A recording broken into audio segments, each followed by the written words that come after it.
Yeah, g'day guys. This is a video about the thermostat on the Astra.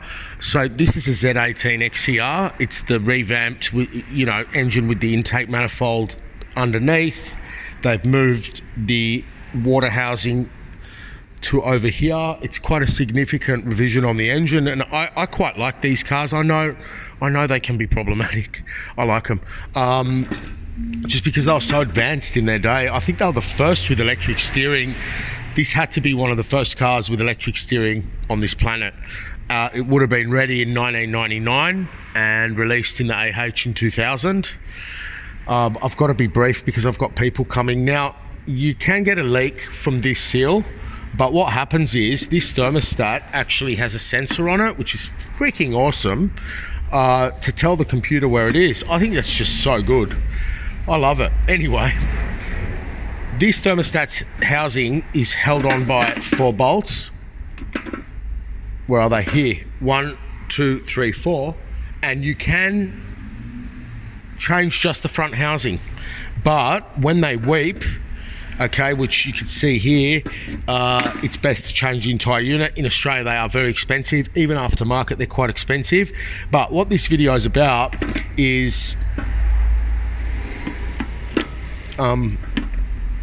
this hose. So make sure you get this hose when you do the job, because it's like the Audi video I made the other day, where they're made to fail. Now, here's my lamp.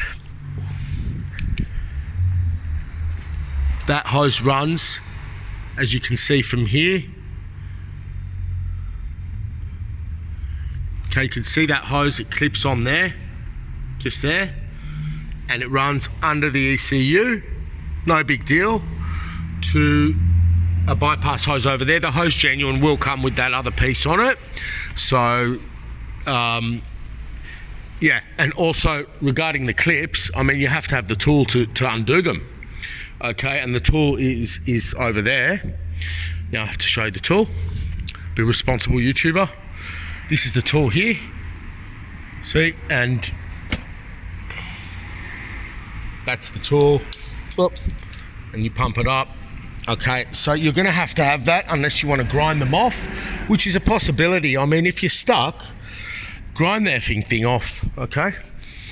But, there are wiring harnesses here and that. Now, what you do, you remove the battery, you carefully remove all this stuff. Now, make sure when you remove the battery and replace the battery to not hit this hose, or you will snap the neck off the radiator, and that would be a separate video, right? So, as you can see, I've retrofitted all the clamps. Okay, you can see the 2 heater hoses down there with the 2 shiny clamps. You can see very clearly here the 4 bolts, okay, that hold the housing on. So that's how it sits in the car. So you've got 1, 2, 3, 4.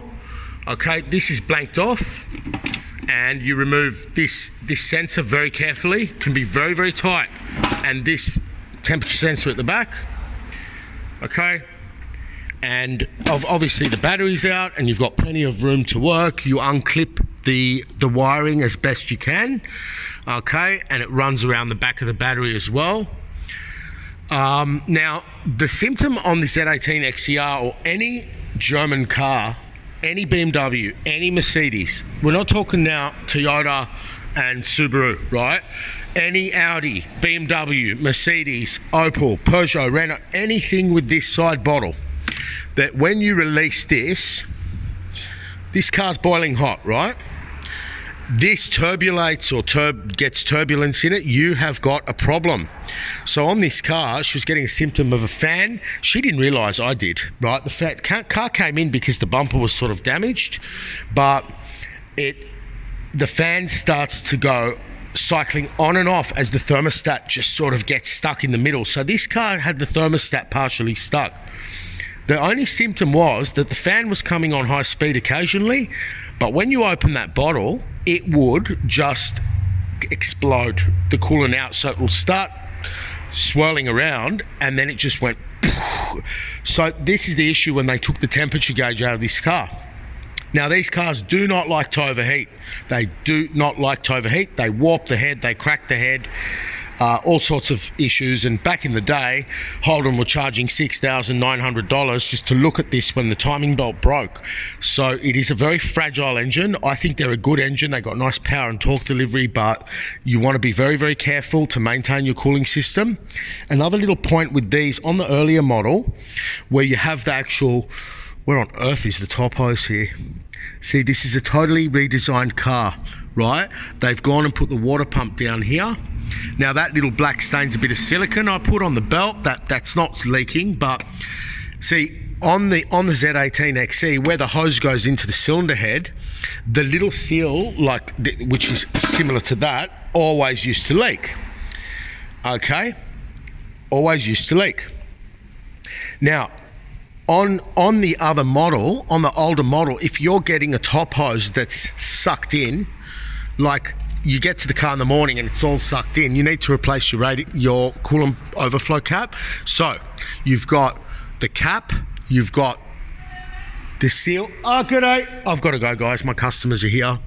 And you've got that thermostat housing. Yeah, okay. See you guys. Bye.